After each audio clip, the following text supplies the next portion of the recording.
Marcus Chen betrayed me, but the real insult was how little effort he put into the lie. I stood before his expansive mahogany desk, the scent of his Tom Ford cologne, a cloying fog of failure, and watched him practice his regretful face in the reflection of the floor-to-ceiling windows. It was an expression he was getting far too much use out of. This time, the tell was a slight twitch at the corner of his left eye, a micro expression of smug satisfaction that the polished glass couldn't hide. The email from corporate, confirming my promotion to vice president of digital strategy had been postponed indefinitely, was a 20-minute-old wound in my inbox, but the betrayal was a chronic ache I had learned to live with for 3 years.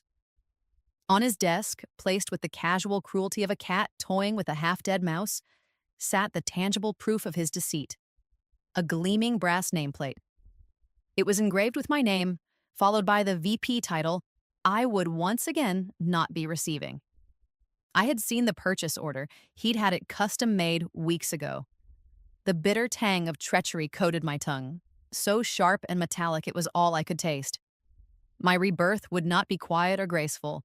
It would be forged in the fire of this final, condescending humiliation. He turned, the regret mask sliding perfectly into place. "I'm so sorry," he began, the words smooth and practiced. "It's the budget constraints. Head office is tightening the purse strings across the board. It's completely out of my hands." By the door, my supposed best friend and current director of marketing, Sarah Martinez, gave a sad little shrug, her perfectly manicured fingers fidgeting with her phone. The screen's glow illuminated the faint smirk she couldn't quite contain. A new Chloe handbag the color of dried blood rested in her lap. No doubt a recent bonus-funded purchase. She was probably already crafting a sympathetic text to the team's group chat, a digital performance of sorrow for the girl who got screwed over again. The low buzz of the fluorescent lights overhead sounded like a swarm of angry wasps, mirroring the fury building in my chest. They saw a victim, a doormat. They had no idea they were looking at a predator who had just been poked one too many times. "I understand it's disappointing," Marcus continued, his voice oozing a counterfeit empathy that made my skin crawl. "But we've scheduled a meeting in Conference Room 3 to discuss a new development plan for you. Dr. Thorne and the other department heads are waiting. We want to make sure you still feel valued." The conference room ambush was as predictable as it was pathetic. The air was stale with the scent of cheap coffee and expensive perfume. 6 department heads were arranged around the table like vultures waiting for their meal to finally stop breathing. At the head sat Dr. Rebecca Thorne, my former mentor, a woman whose academic accolades were matched only by her capacity for casual backstabbing. She offered a tight, pitying smile, her signature Mont Blanc pen resting beside a stack of papers that were presumably a detailed account of my professional inadequacies. Then, a voice crackled through the speakerphone in the center of the table, tinny and unnervingly familiar. "I'm here to help mediate," my sister Elena announced from her downtown law firm. "I want to ensure this is a productive conversation for everyone." The sound of my own sister's voice, weaponized and deployed against me by my corporate enemies, was the deepest cut of all. It was a second, brutally public face slap, delivered right there in front of my colleagues. First, Marcus's transparent theatrics, now a family-sanctioned tribunal designed to manage my disappointment. They weren't just denying my promotion, they were staging an intervention for my ambition. They performed their parts with grim sincerity. Rebecca spoke of my unpolished leadership style. The head of sales mumbled about my lack of client-facing experience. Each critique was a carefully worded stone cast in my direction. They thought they were dismantling my confidence piece by piece. They were oblivious to the fact that their words were just distant, meaningless noise. While they droned on, my mind was miles away, in the cold, silent world of numbers and code. I was calculating the compound interest on my Ethereum holdings, watching the real-time value of my crypto portfolio tick upward on a secret app on my phone. They saw the quiet, overlooked analyst in a clearance rack blazer, the scholarship girl from a state school who they assumed was drowning in student debt.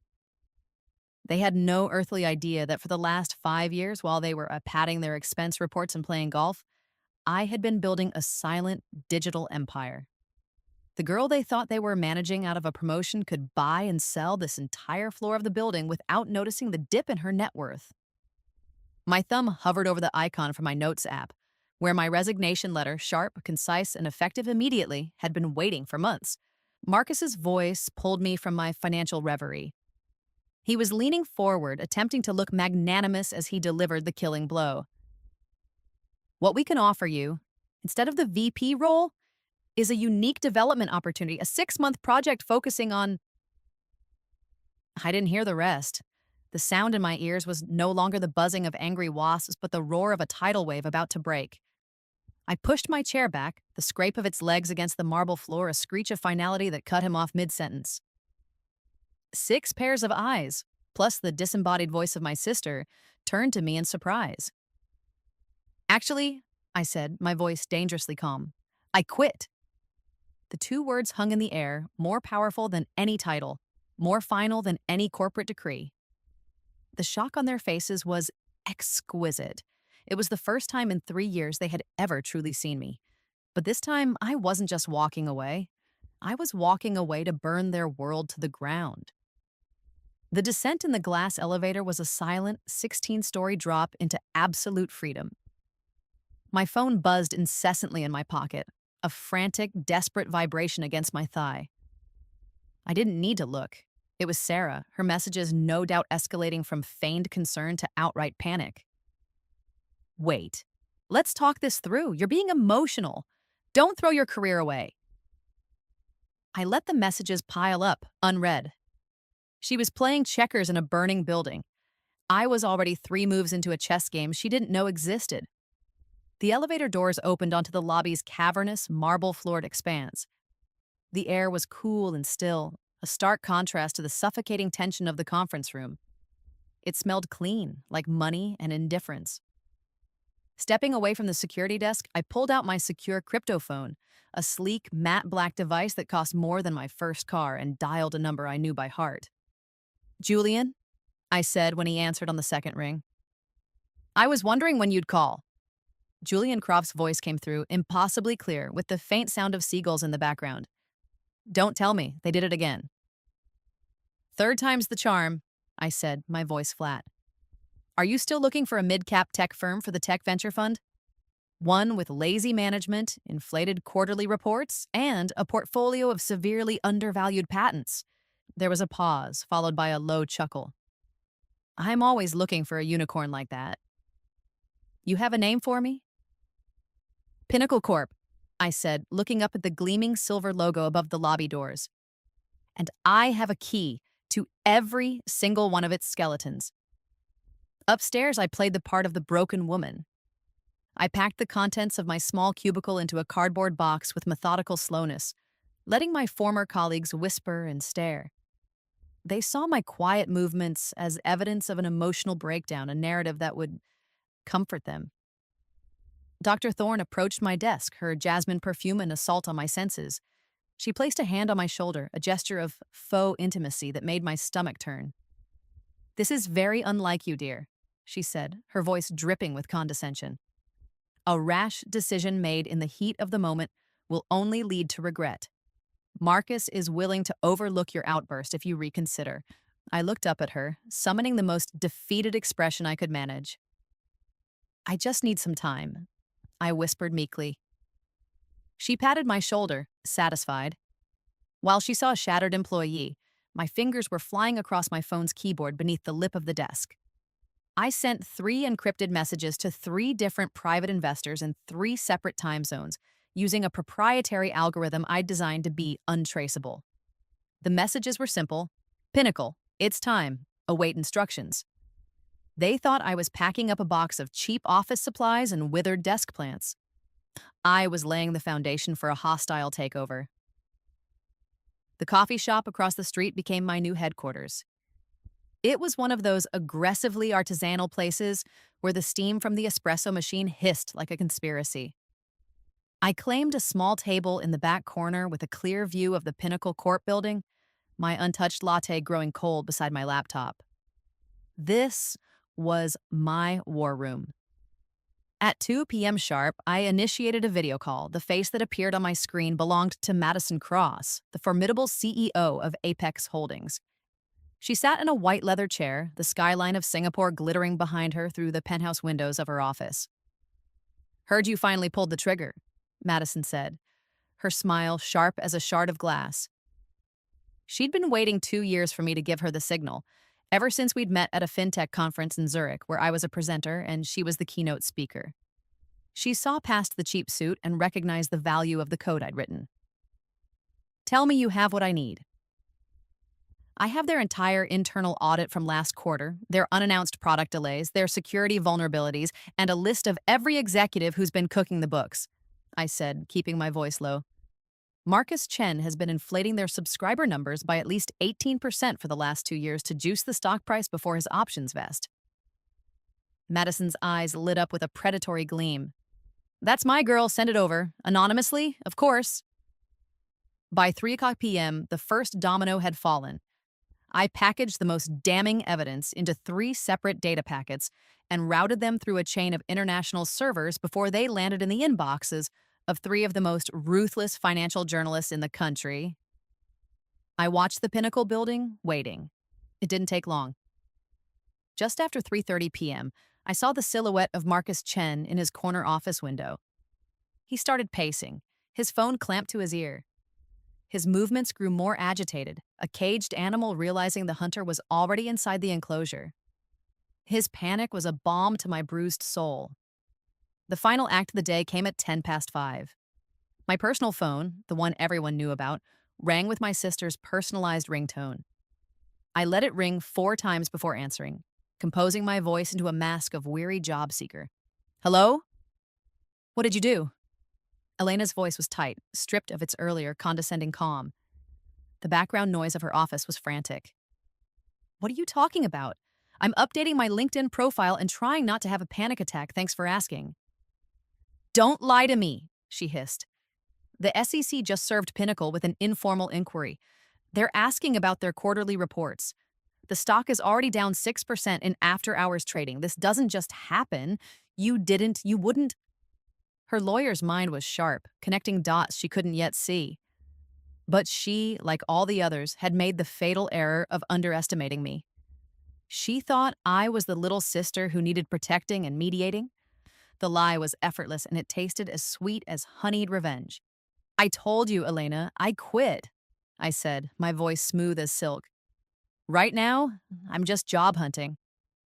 I ended the call, took a slow sip of my cold latte, and watched the lights flicker on in the Pinnacle building as my former colleagues prepared for a very, very long night. 2 days after I quit, I was sipping a glass of obscenely expensive Pinot Noir on the wraparound balcony of my penthouse apartment, an oasis of steel and glass they never knew existed. Below me, the city lights glittered like a carpet of scattered diamonds. This was my real life, the one I lived when I wasn't playing the role of the overlooked analyst. It was a life funded by Neurotech Industries, the AI company I founded under a pseudonym 6 years ago. My phone, resting on the teak table beside me, began to vibrate with a series of synchronized notifications. I picked it up and watched my plan unfold in real time on LinkedIn. One by one, 5 of Pinnacle's top software engineers, the very architects of their entire platform, publicly announced their new positions at a company called Quantum Dynamics. My shell corporation, registered in Delaware and staffed by exactly 1 person. Me. The city lights blurred through my wine glass as I imagined the shockwaves tearing through Pinnacle's leadership. This wasn't just losing employees. It was a public, humiliating gutting of their most valuable asset. Just as I was savoring the moment, my building's intercom buzzed. It was Sarah, her voice a little too bright. "Brought pad thai and wine. Thought you might need a friend." I let her in, bracing myself for the performance. She swept into my living room, her eyes widening almost imperceptibly as she took in the minimalist Italian furniture, the original abstract art on the walls, and the view that stretched all the way to the bay. She'd always assumed I lived in a cramped, budget-friendly walk-up. The lie was right there in her eyes, the sudden, jarring realization that my life was not what she had imagined. She placed the takeout containers on my marble coffee table and poured out her crocodile tears. I just can't believe this is happening, she lamented, sinking into my couch like she belonged there. Losing all five of them, all at once? They say some mysterious headhunter poached them for a stealth startup. Marcus is losing his mind. She leaned in, her voice dropping to a conspiratorial whisper. You haven't heard anything, have you? Through the grapevine? I adopted my best naive expression. That's awful. They were the best engineers we had. I let her talk, feigning sympathy while the Thai food grew cold and congealed between us. Her real mission was obvious. She was here to gather intel. As she rambled on about the chaos at the office, she angled her phone carelessly on her lap. On its screen, I could clearly see the group chat I was no longer a part of. The messages scrolled by in a frantic waterfall of panic. Dr. Thorne, find out who is behind quantum dynamics, now. Marcus Chen. I've hired a private investigator. They're looking into it. Elena Martinez.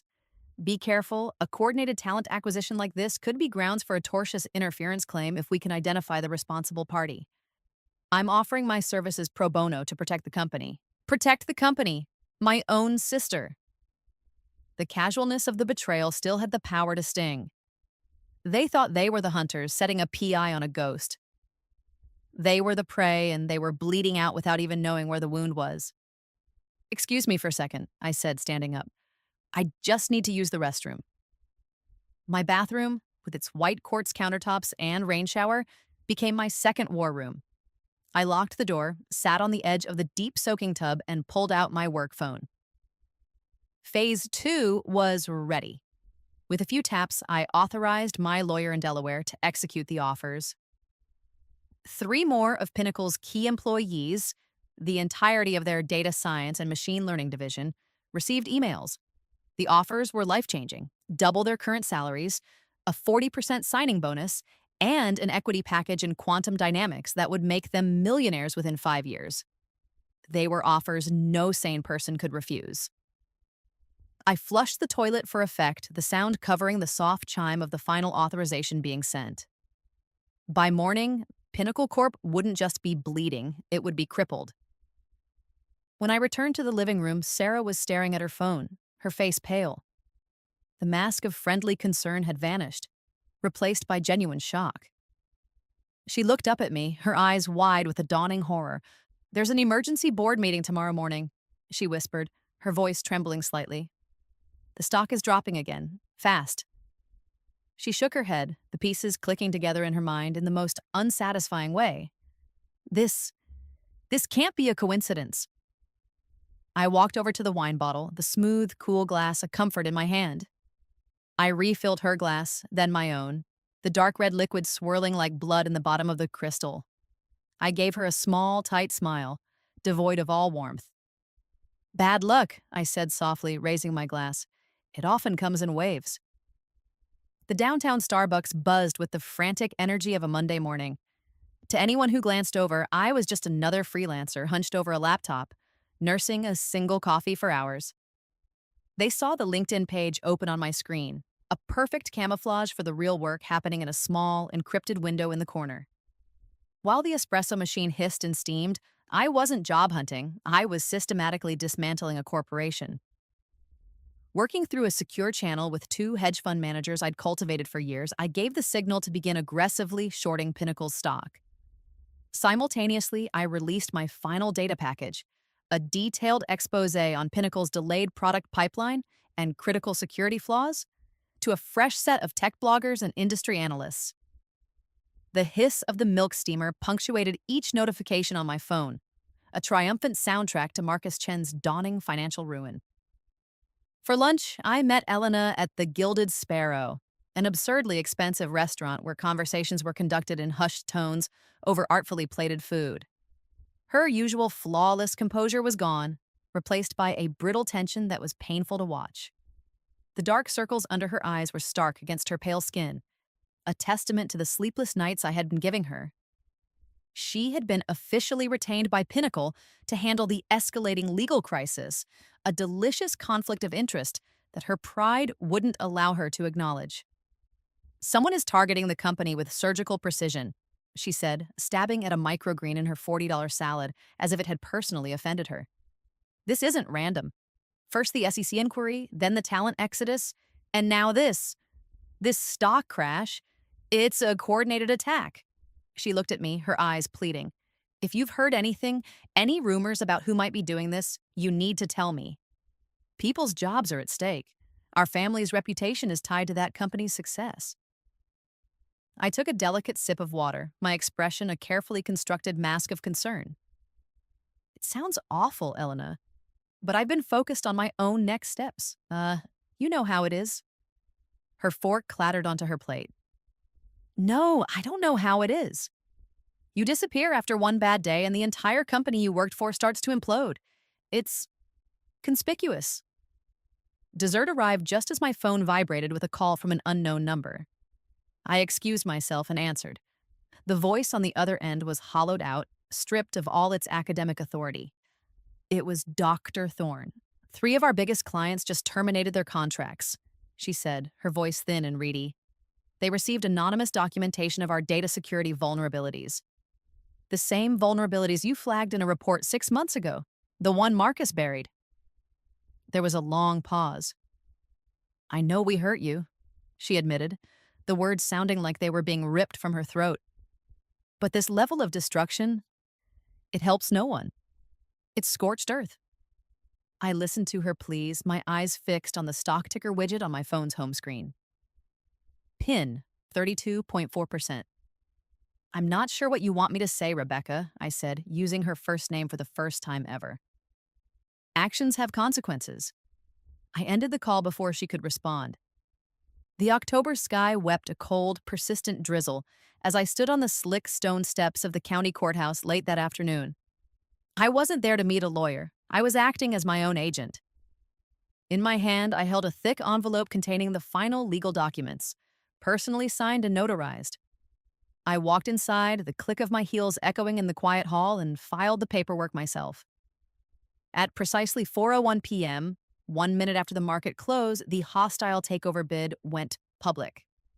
A press release distributed globally through every major financial newswire hit the internet like a tsunami. Quantum Dynamics, the mysterious and well-funded startup, was officially offering to acquire all outstanding shares of Pinnacle Corp for 60 cents on the dollar, a brutal but fair valuation for the corporate carcass I had created. Standing in the rain, I let the cold drops run down my face, washing away the last 3 years of bitterness and humiliation. My phone, the sleek black burner, began to explode.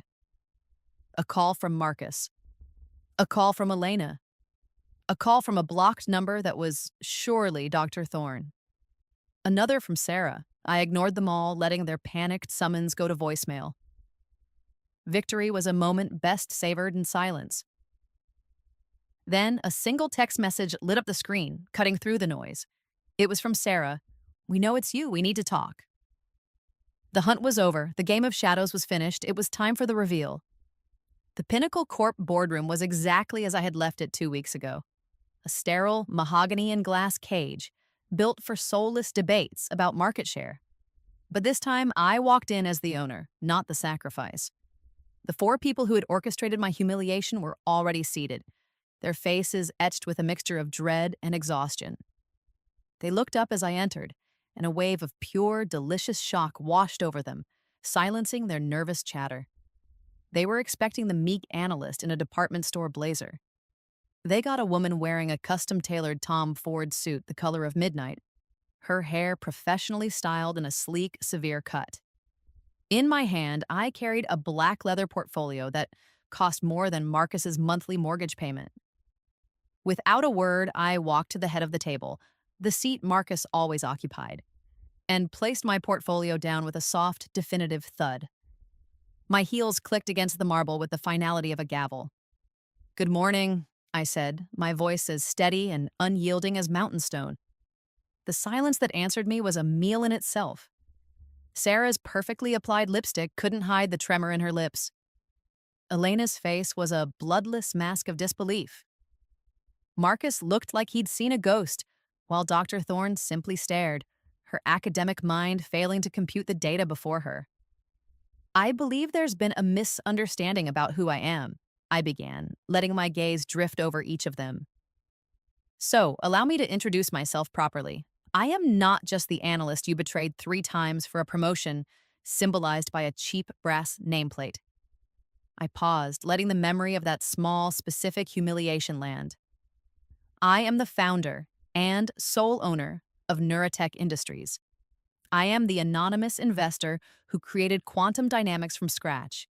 And as of 9:30 this morning, I am the majority shareholder of the private equity fund that now owns all of Pinnacle Corporation's outstanding debt. I opened my portfolio and began to spread the documents across the polished mahogany like a dealer laying out a winning hand. You're all evidence-based people. So, here's the evidence. I slid a patent filing from 5 years ago across the table. My name was clearly listed as the inventor of the predictive algorithm Pinnacle had licensed last year, their biggest revenue driver. I followed it with SEC filings from 2019, detailing the liquidation of a cryptocurrency portfolio worth 8 figures, the proceeds of which were moved into a blind trust. My trust. Then came the board meeting minutes from 3 different tech startups they had never heard of, all controlled by me. I've been building this empire in my evenings and weekends while you were all busy stealing my lunch from the office refrigerator and questioning my leadership potential. Marcus finally found his voice sputtering with incoherent rage. This is impossible. It's fraud. You were just what, Marcus? I cut him off, my voice turning to ice. Just the invisible woman who ghostwrote your presentations and made them coherent? Just the quiet coder who fixed the platform's bugs at 3 a.m. so you could take the credit in the morning meeting? I was never just anything. You were all just too blinded by your own arrogance and my gender to see who I truly was. Dr. Thorne's professional composure finally shattered, revealing the ugly snobbery beneath. But you were the scholarship girl from state school, she stammered, as if my humble beginnings were a defense against my success. The one who ate instant ramen for dinner in the break room. A real smile touched my lips for the first time.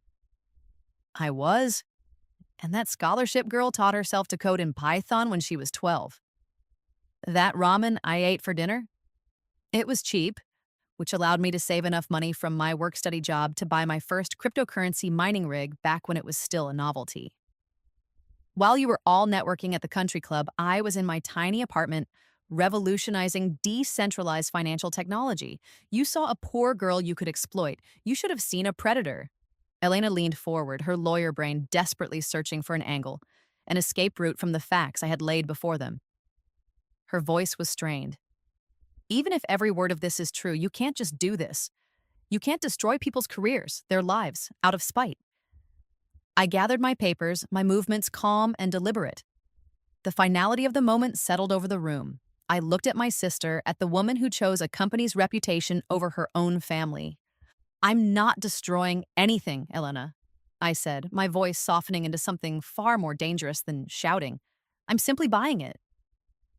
As if on cue, the boardroom door opened and my new assistant, a sharp young woman I'd hired away from a competitor last week, walked in carrying a final set of acquisition documents. She placed them neatly in front of me. I picked up a pen. Shall we proceed with the hostile takeover? The apologies came exactly as I knew they would. A desperate, undignified rain on the drought-cracked earth of their careers. The first was Marcus, who cornered me in his corner office, now my corner office. He was surrounded by cardboard boxes, the scent of his expensive cologne now curdled with the stench of fear. In a move of such cinematic self-abasement, I almost laughed. He literally dropped to his knees on the fine wool carpet. I'll give you anything, he pleaded, his eyes wild. Stock options, profit sharing, my own position, just name it. Tell me what you want. Through the floor-to-ceiling windows behind him, I watched the slow, graceful dance of construction cranes, erecting the new skyline of a city I was rapidly coming to own. I looked down at the man who had thought me unworthy of a title and felt nothing but the cold, clean satisfaction of a problem being solved. Sarah caught me in the underground parking garage, her face a mess of streaked mascara and blotchy skin. She clutched at the sleeve of my suit jacket, her manicured fingers digging into the fabric. We were best friends, she sobbed, her voice echoing in the stark concrete space. I swear I always defended you behind closed doors. I told them they were making a mistake. The fluorescent lights hummed overhead, casting a sickly pallor on her lies. I gently but firmly removed her hand from my arm. You defended me so well that you recommended someone else for my promotion. Twice, I said, my voice flat. Your friendship was just another line item on your political expense report. Her excuses died in her throat, lost in the smell of gasoline and defeat. Dr. Thorne tried a different tactic. She requested a meeting in her office, a sanctuary of psychology textbooks, and meaningless academic awards that would soon be cleared out. She tried to reclaim her role as the wise mentor, her voice full of patronizing pity. I was only ever protecting you from failure, dear, she said, her hands steepled on her desk.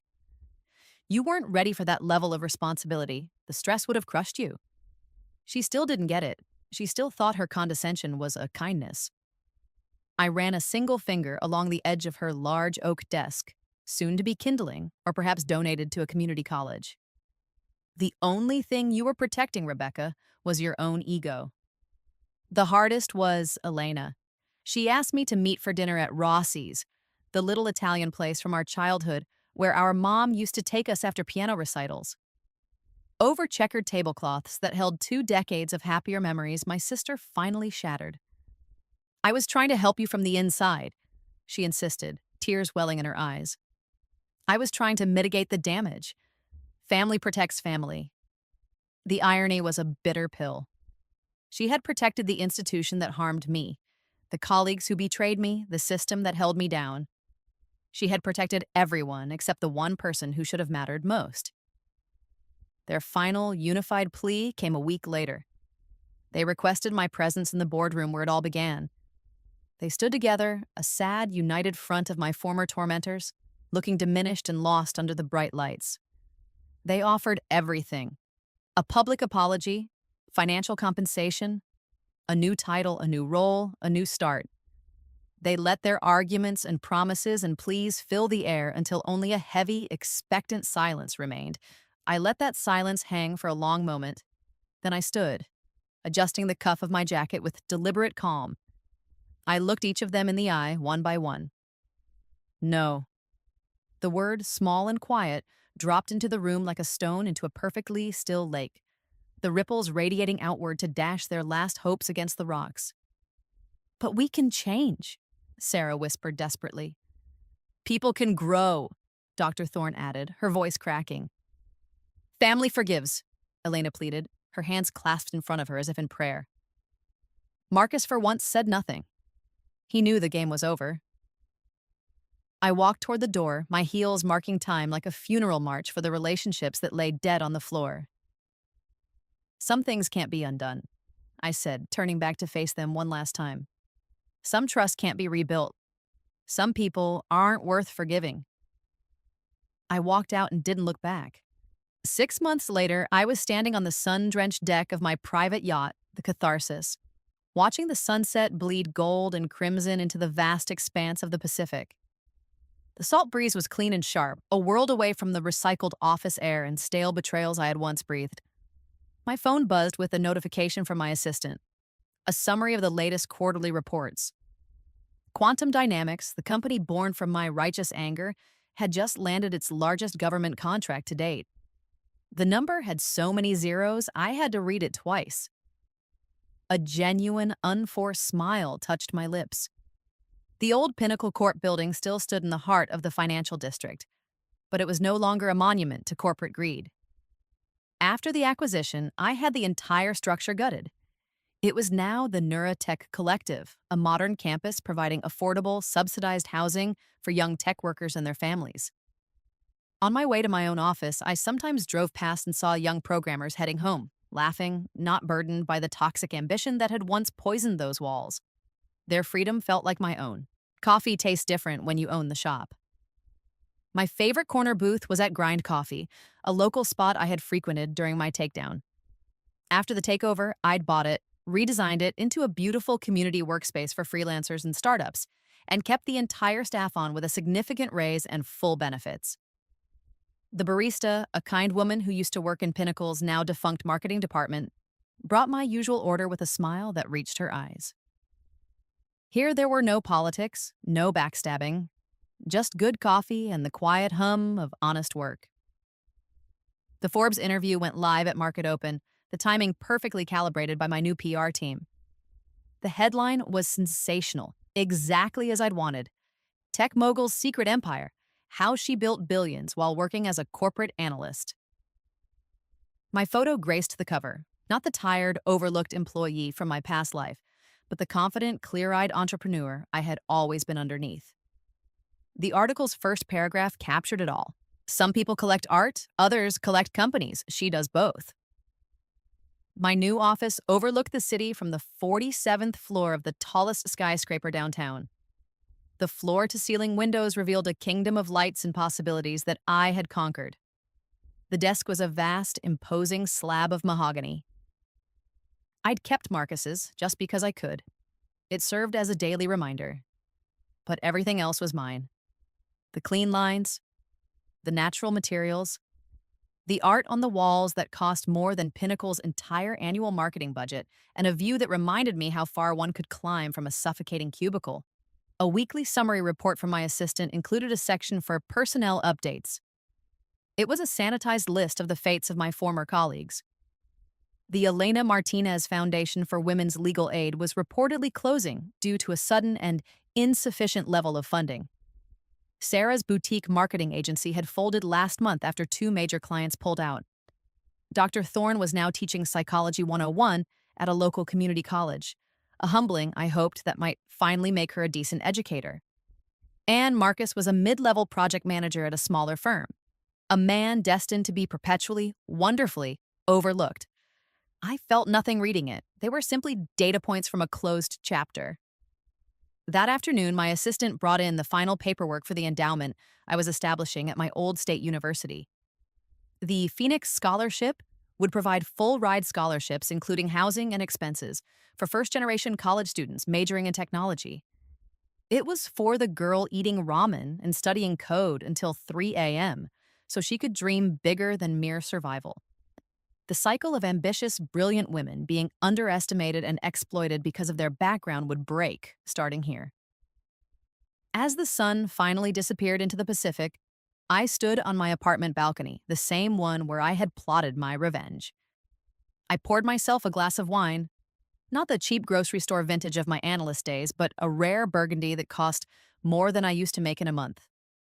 The deep red liquid caught the last light of dusk like liquid fire. Tomorrow would bring new challenges, new companies to acquire, new problems to solve. But tonight, I was exactly where I belonged, at the top of a world I had built with my own two hands. The city lights began to twinkle below like fallen stars, each one representing a life, a dream, a struggle, a second chance. I raised my glass to the glittering skyline, to the woman I used to be and the empire she had built. I whispered the two words that had not been an ending, but a declaration of war and the beginning of my real life. Actually, I quit.